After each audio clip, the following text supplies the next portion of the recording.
This is Professor Game, where we interview successful practitioners of games, gamification, and game thinking who bring us the best of their experiences to get ideas, insights, and inspiration that help us in the process of getting the students to learn what we teach. And I am Rob Alvarez. I'm a consultant and founder of Professor Game and professor of gamification and game-based solutions at IE Business School, EFMD, EVS University, and other places around the world. And if this content is for you, please go ahead and subscribe for free to our email list at professorgame.com/subscribe.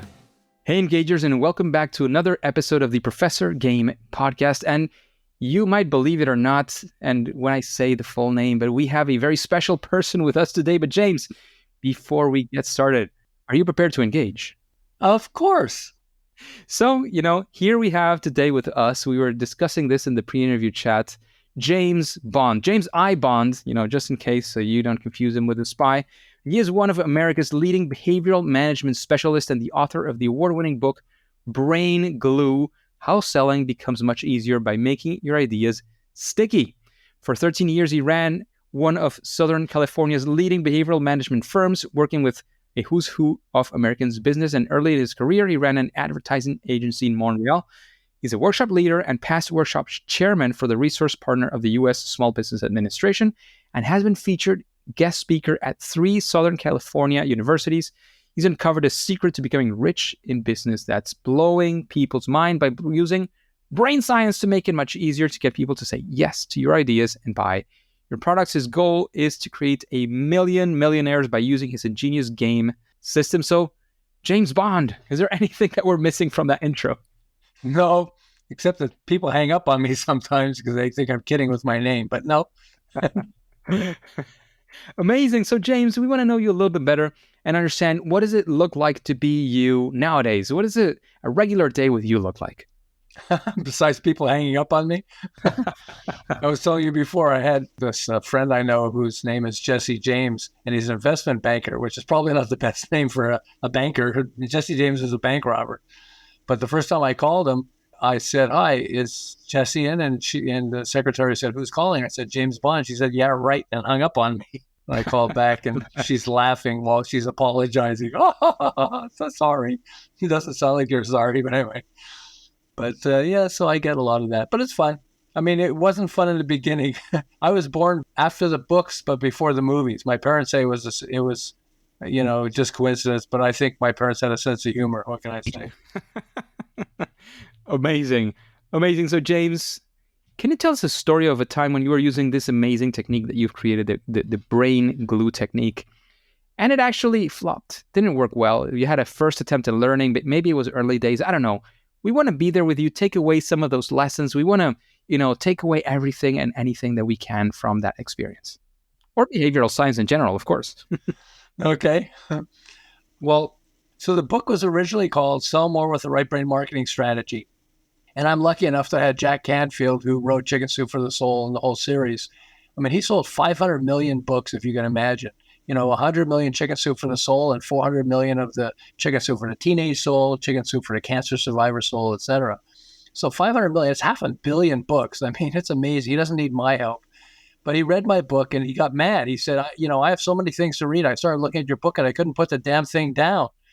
He said, but, and I said, so first I'm apologizing. And then I said, well, can I use that as a testimonial? He said, on one condition.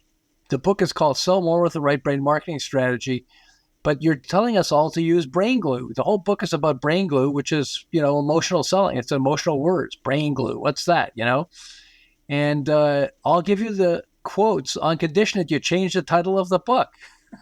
Said, you're torturing us. I'm going to torture you. So I had to change it to brain glue, which is better. And a lot of people said to me, because I'm a logical person. I mean, a lot of people who create games, they're fun, but they still come up with logical names. Not things like, think of some of those popular names like yo-yo, pickleball, hula hoop, silly putty, Super Bowl. In fact, the Super Bowl used to be called the finals, football finals or something like that. And the Super Bowl was a really popular product in the day. It was all over TV and radio and everything else. It's a ball that has an incredible bounce. You bounce it on the ground and it bounces like over your head, like really high. And so because everyone was calling it, was talking about Super Bowl, they said, why don't we change the name of this to Super Bowl? It sounds almost the same. And the rest, as they say, is history, because Super Bowl is like a monster of success. But yeah, so he forced me to change the title of the book to be more relevant, which is good, but also to trigger he said, you're teaching us right brain selling and you have a left brain title. What's that all about? Okay. And it's hard with Amazon because you want to get, like, we're almost over 100 reviews now. And all the reviews, I mean, thank you to anybody who's read the book and given me positive reviews, because the reviews are outstanding. I mean, really, it's fun to read and to get people's feedback. But I had like about 50 reviews from the previous book, and Amazon doesn't let you transfer them over. And their algorithm loves more than like 50, 100 reviews and stuff like that. And so he forced me to change it. But, that was my torture. He said, you're torturing us by getting us to become, to do more emotional selling, which makes a lot of sense. So we have to get you doing that too. It's like, okay. Amazing. So you learned your lesson of basically applying your own technique to your work. Does that make any sense? Well, yeah, I guess. Well, especially, I mean, here's the biggest thing. I ran an advertising agency in Montreal. We live in Southern California. We've lived here for about 32 years. We actually named our middle daughter. We gave her the initials LA, so we'd know, how long have we been in Los Angeles? Okay, how old's Lauren? But I had an advertising agency, and we worked our way up and won some of the world's biggest clients: Kraft Foods, Timex, Avon, Abbott Laboratories, Seagram's. Their world headquarters is there. And we had an opportunity to win the anti-drug campaign in America. And we came up with logical reasons why people shouldn't do drugs, and we lost. And we lost for good reason.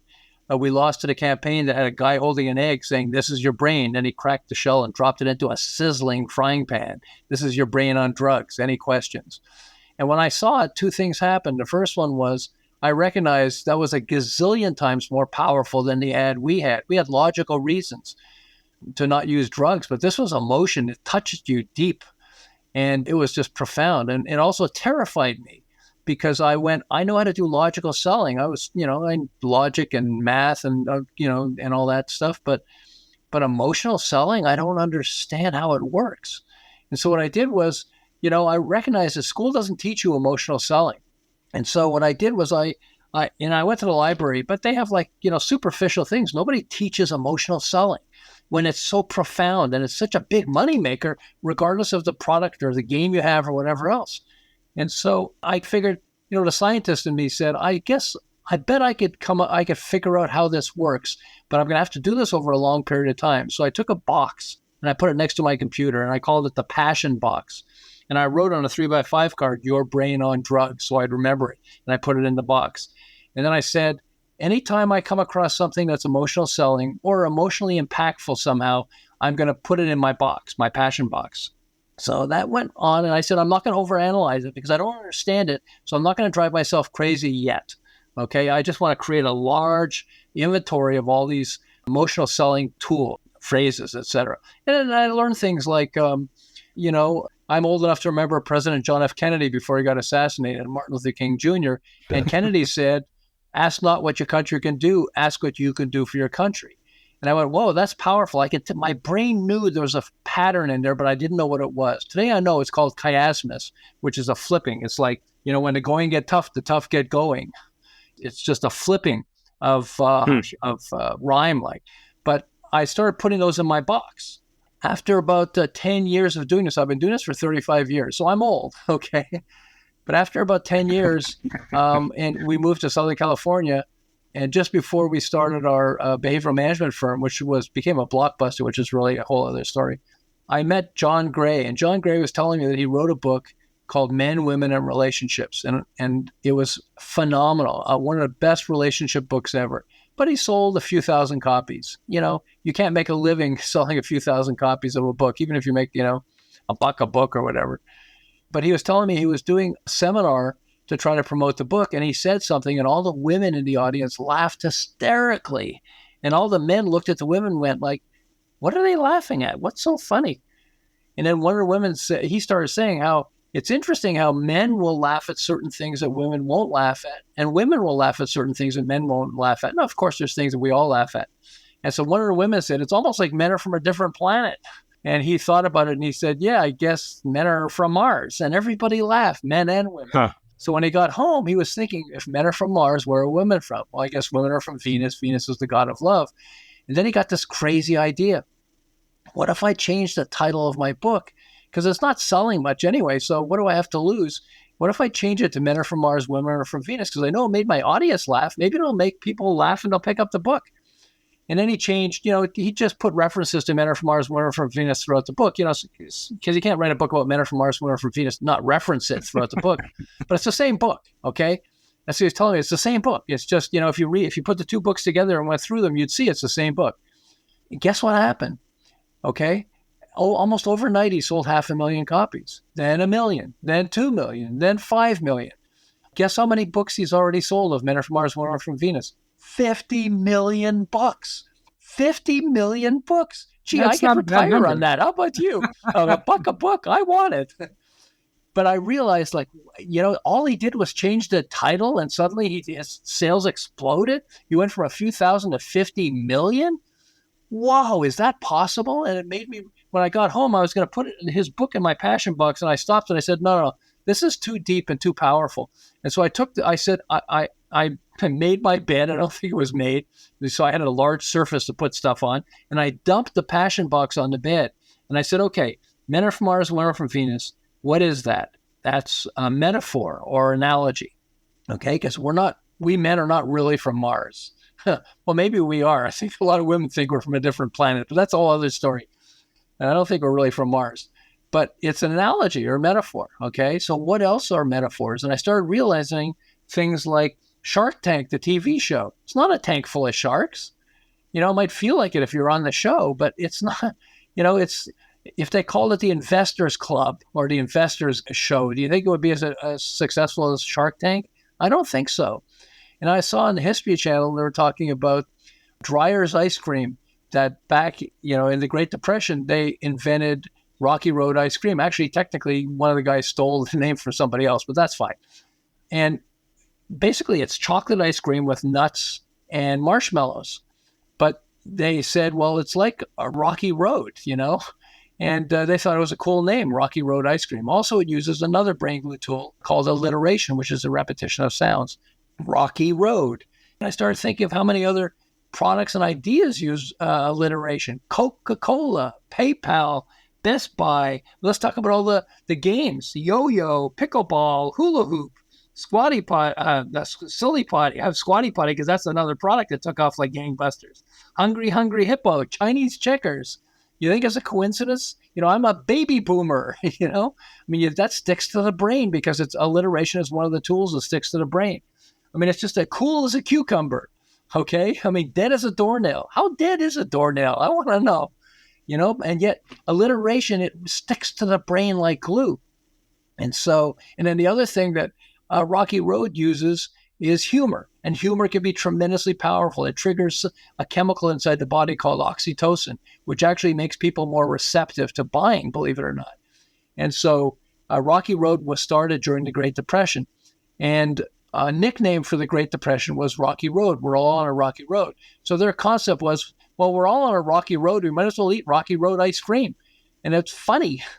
But, just like, Men Are From Mars, Women Are From Venus, I remember I was in a bookstore and I was looking at these different books, blah, blah, blah. And I went like, Men Are From Mars, Women Are From Venus? What? And I picked it up.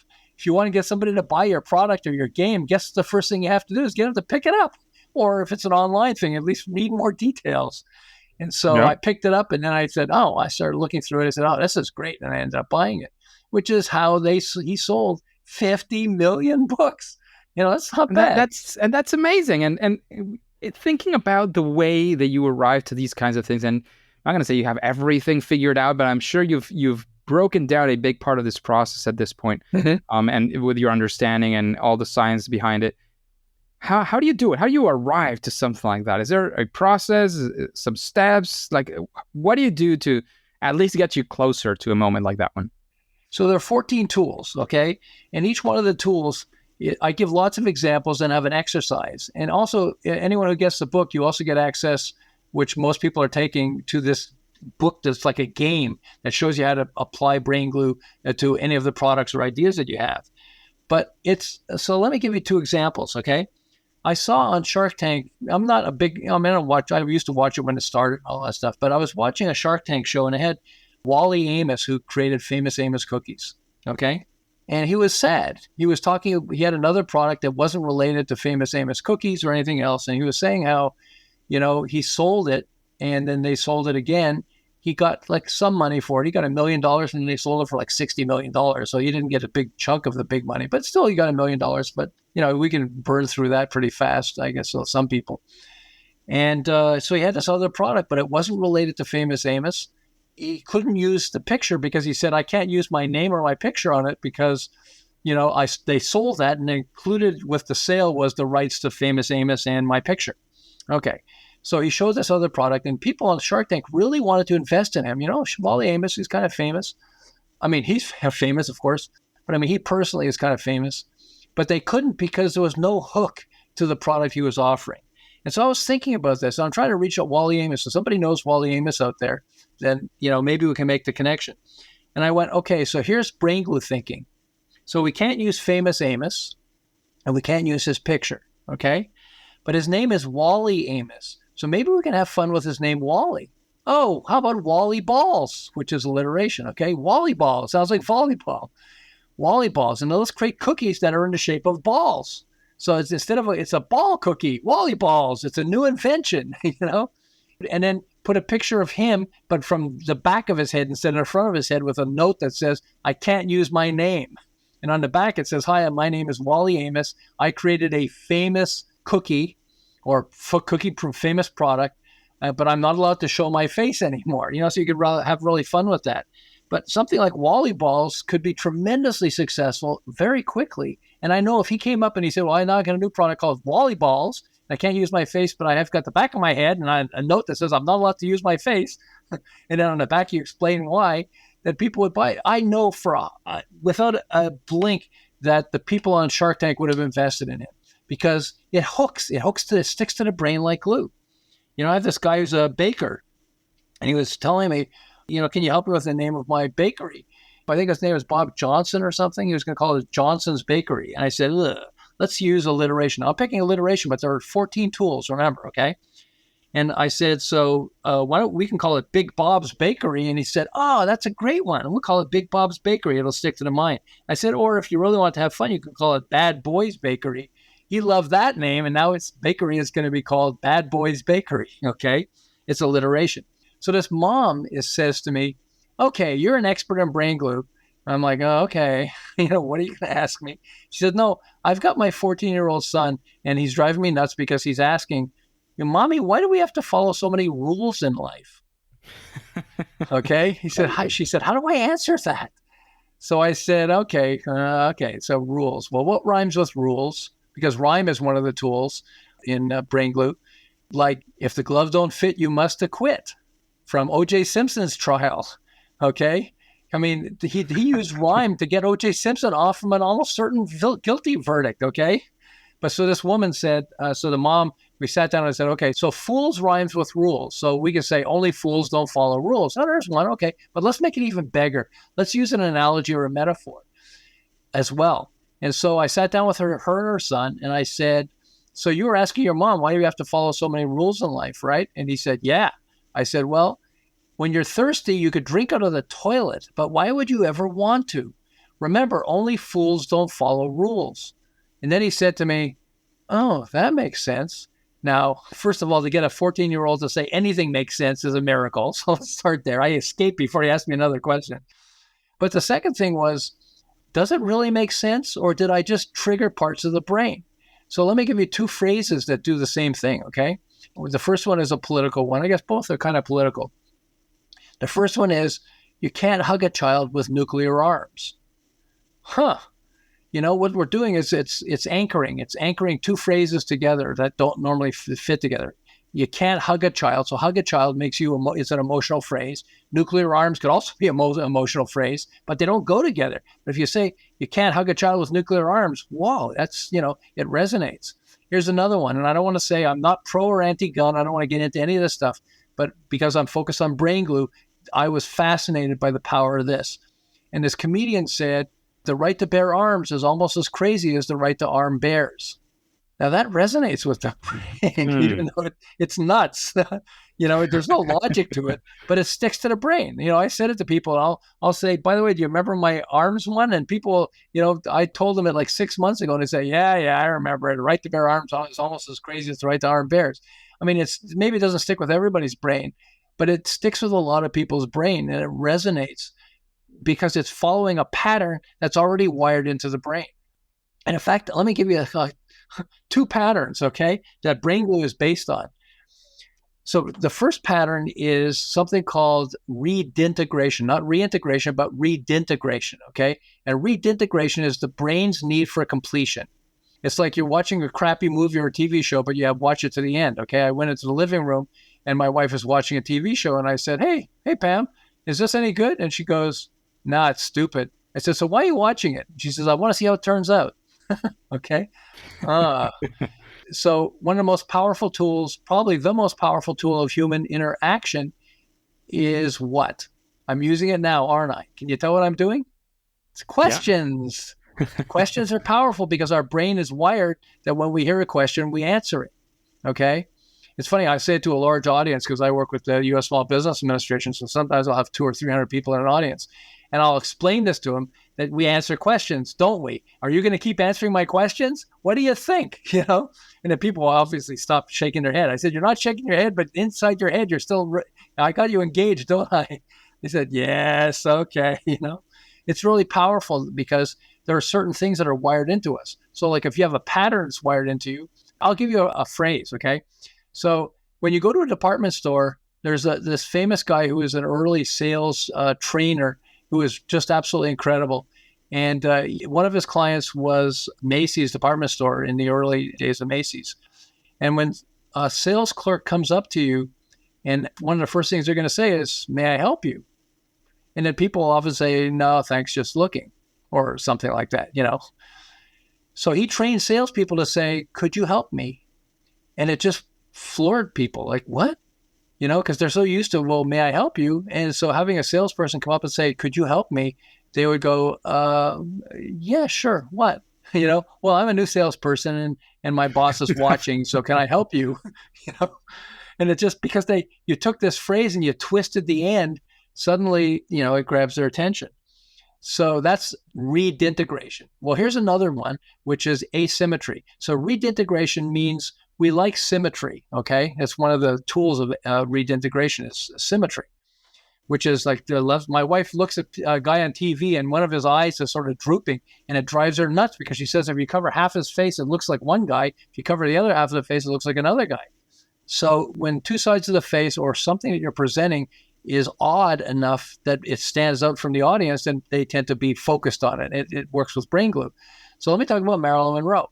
Marilyn Monroe's initial name was Norma Jean. And I think it was her manager that said, you should call yourself Marilyn. And then her stepdad, I believe it was her stepdad, was called Monroe. So she came up with the name Marilyn Monroe. I don't think she was trying to make it alliteration, but it uses alliteration, repetition of sound, Marilyn Monroe. Then her favorite movie star back then was somebody named Jean Harlow. And Jean Harlow had platinum blonde hair. She was a blockbuster of success. And so Marilyn went to the same hairdresser that Jean Harlow went to and had her hair dyed the same color, platinum blonde. So then she said, okay, that's great. But she was looking at photographs of Jean Harlow and she noticed that in some photographs, Jean Harlow has a beauty mark or a dot, on the left side of her face. But in other photographs, she has it on her chin. And then she realized, wait a second, I bet she doesn't have a beauty mark on her face at all. I bet she's just putting a dot on her face, on one side of her face, to bring attention to herself. And so Marilyn, she used to cover up the beauty mark on her face with makeup. Instead, now she used dark eyeliner to darken it so it popped out from the crowd. It popped out and you couldn't miss it. And she believed that became one of the key reasons why she became so successful. And there are a lot of famous people that do this also. That Cindy Crawford is a supermodel. And I was reading the bio of Cindy Crawford, and just recently she was saying how when she was a kid, she has this beauty mark, this big birthmark over her left lip. And she begged her mom to get it removed. And her mom refused. And she said, I am so happy my mom didn't get the beauty mark removed because I bet that's a big part of why I became a supermodel. You know, if you see pictures of Madonna, she's got a beauty mark sometimes on the left side of her face and sometimes on the right side of her face. So she must know this also. And so that's alliteration. If something stands out, if you can make it stand out, I'm not telling everybody out there to, if you have your face, to put a dot on your face, but if you put a dot on your face, people will notice you. It's just really funny. But so brain glue uses these tools because it understands how does the brain work? What are some patterns that are stuck in the brain? And by the way, the reason asymmetry, it's called, which is like something that stands out, works, is because it's wired into us from the days of the dinosaurs and stuff. You know, we could look at a field and everything looks fine, but suddenly we notice this thing that's moving because we recognize something sneaking up on us that's got to protect us. And so these types of things are wired into our brain. In fact, the famous advertiser from the early years of advertising, David Ogilvy, did an ad for Hathaway shirts, which, by the way, Warren Buffett, one of the richest men on the planet, bought eventually. So it became massively successful. But he had it in the early days. And so if you're doing a photograph, an ad in a magazine for a shirt company, so what do? You have a good-looking guy wearing your shirt, nice pair of pants, maybe in a nice background, okay? But every shirt company has the same basic look. You know, some guy wearing a shirt and everything else. Hopefully you like the shirt. What David Ogilvy did was he put an eye patch on the guy, over just one eye, an eye patch. And he called it the Man in the Hathaway shirts. And then they would have different models, but all had an eye patch. And the eye patch became a symbol for Hathaway shirts. And it turned Hathaway shirts into a massively successful multi-million dollar company, all because of this guy that had an eye patch. Anyway, but so that's, you know, these are things that stick to the brain. And it's just the more I learned about these things, you know, starting with John Gray and Men Are From Mars, Women Are From Venus, and then, you know, Jack Canfield, who sold 500 million books. I mean, these guys, Jack Canfield was telling me, so he wrote a book with 101 motivational stories. But he didn't want to call it 101 motivational stories because that's, you know, other books are like that and everything else. And so he was struggling to come up with a name for the book. And one day he woke up and just, you know, sometimes in your dreams you get a great idea. I guess a lot of musicians do that also, and they wake up and write it down next to their bed. But he came up with the idea and he said, wait a second, chicken soup makes you feel good if you're feeling down and sick. Well, why don't I call the book Chicken Soup for the Spirit? Okay, and so he was struggling with it because I don't think I've got the full name, but I got part of the name, Chicken Soup for the Spirit. And then he realized through alliteration, now he hadn't read my book, he was kicking himself because he says, I wish I read your book earlier, because he wrote a lot of other books that he would have applied this to as well. But he said, Chicken Soup for the S-O-U-P, S-O-U-L, soul. Soul, soup, soul. It's alliteration and it works better, okay? And so he said, I changed the title, and suddenly, you know, he had to work to get people to see the book, but the book took off like gangbusters, and obviously 500 million books, that's a lot of books.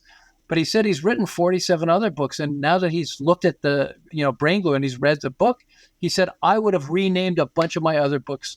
He said, the book sold because I'm Jack Canfield, so people know me because I'm famous and all that stuff. But no, I think it would have taken off even more if I would have changed the title of some of my books. And it's just amazing. It's just because it's patterns. You know, people say, wow, you invented brain glue. And the bottom line is I didn't invent brain glue. I invented the name brain glue. That's what sticks in the brain.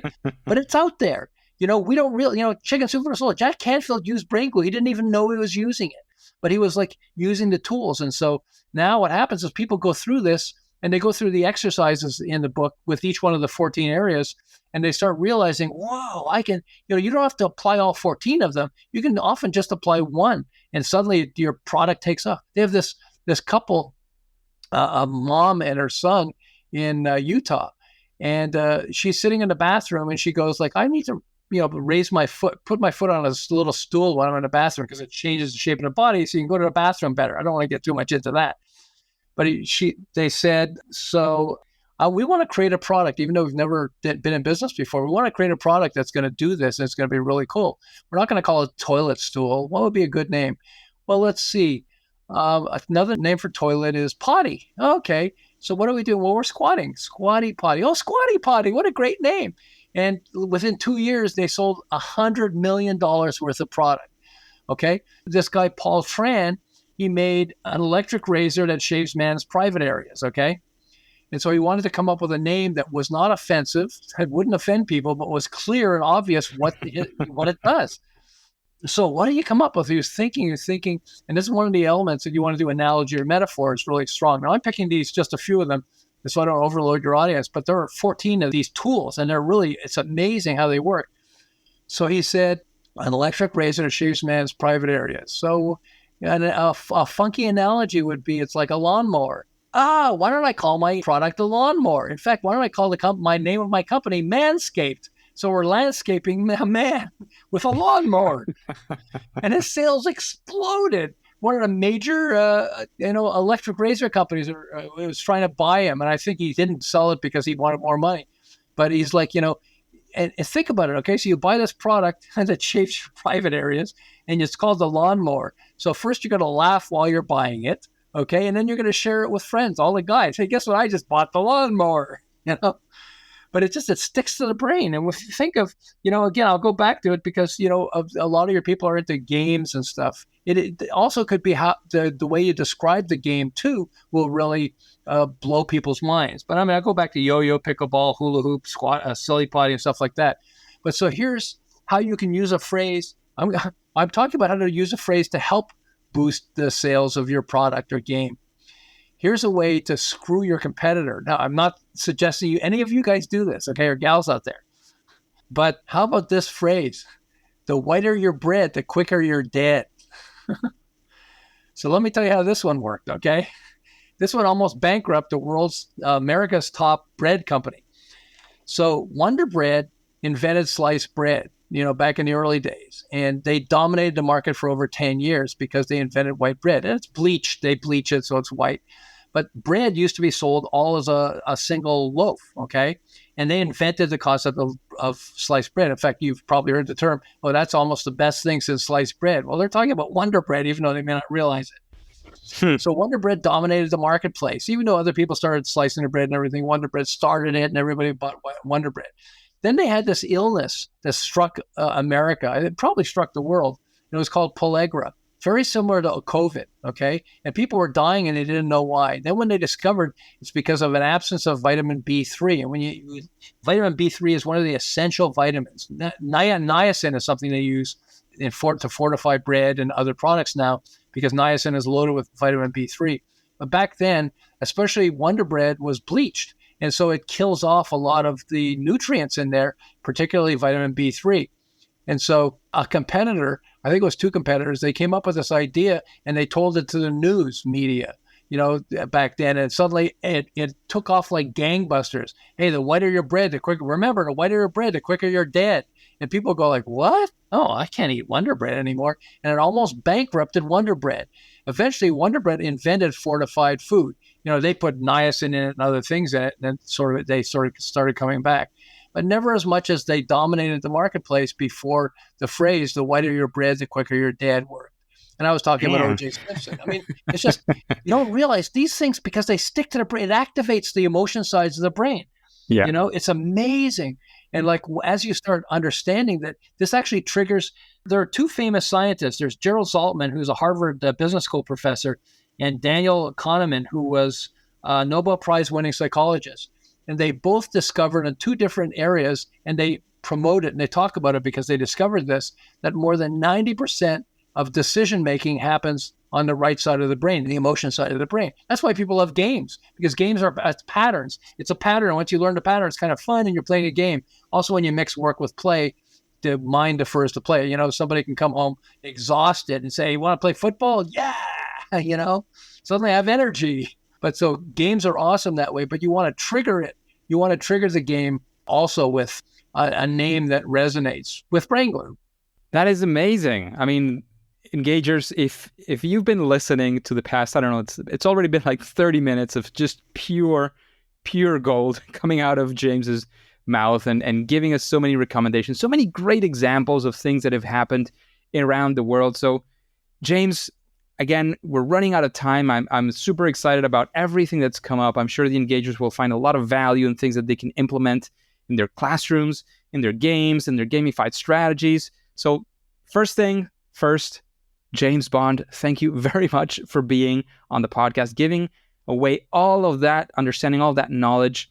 But of course, before we let you go, we need to know, where can we find out more about you, about your work, what you do? Of course, where can we find your book? And of course, any final piece of advice you want to leave us with, we're open to that as well.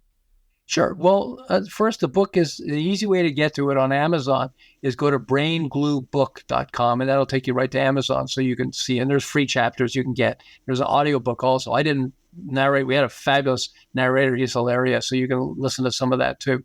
But so Brain Glue book is an easy way to do this. But yeah, just try this. People are on the call right now. Start thinking of alliteration, crazy names for your product, or ways to describe it. And that's a good place to start, or analogy. That could really help you. But yeah, we're trying to create 1 million millionaires. You have a ton of people, quite a few people now who have actually become millionaires or are very, very successful by applying this. And I'd love to hear from you guys, because our goal is to create 1 million millionaires. That we think that once you start doing this and slightly adapt your product or game, that you can actually become a millionaire. So yeah, braingluebook.com. You can at least read some of the free stuff. Amazing. Thank you so much again for all the value that you've been dropping on the podcast. Engagers, remember that gamification and games are based essentially on brain science. So listen to all of this advice, take what you can, implement as well what you can. And thanks again, James, for being on the podcast today. However, as you know now, and as the engagers already know as well, at least for now and for today, it is time to say that it's game over. Hey Engagers, and thank you for listening to the Professor Game podcast, and I hope you enjoyed this interview with James Bond. And if you have questions that you would like to ask future guests, please go to professorgame.com/question and ask your question. If it is selected, it'll certainly come up in a future episode, and you'll get that answer live on that episode. And before you go on to your next mission, before you click continue, please go ahead and subscribe or follow, whatever that looks like, on your favorite app. Do that for free and listen to the next episode of Professor Game. See you there.